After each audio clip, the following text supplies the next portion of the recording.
ভাবতে পারেন, একজন মানুষ সারা জীবন গুনাহ করেছিল, কিন্তু মাত্র একটি কাজের কারণে আল্লাহ তাকে ক্ষমা করে দিলেন। কি এমন কাজ করেছিল? জানতে চাইলে পুরো ভিডিওটা দেখুন।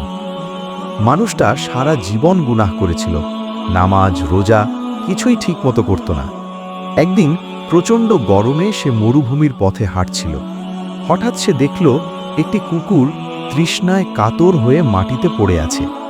কুকুরটি জিহ্বা বের করে হাঁপাচ্ছে, তৃষ্ণায় যেন মারা যাবে। এই দৃশ্য দেখে লোকটির মনে দয়া জেগে উঠল।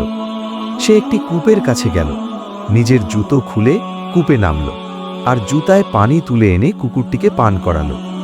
কুকুরটি পানি খেয়ে ধীরে ধীরে উঠে দাঁড়ালো।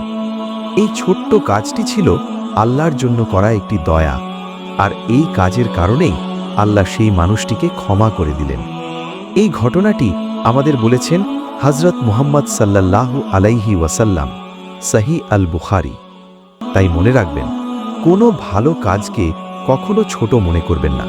হয়তো একটি ছোট দয়াই আপনার জান্নাতের কারণ হয়ে যেতে পারে। ভিডিওটি ভালো লাগলে লাইক, কমেন্ট, শেয়ার এবং চ্যানেলটি সাবস্ক্রাইব করে রাখুন।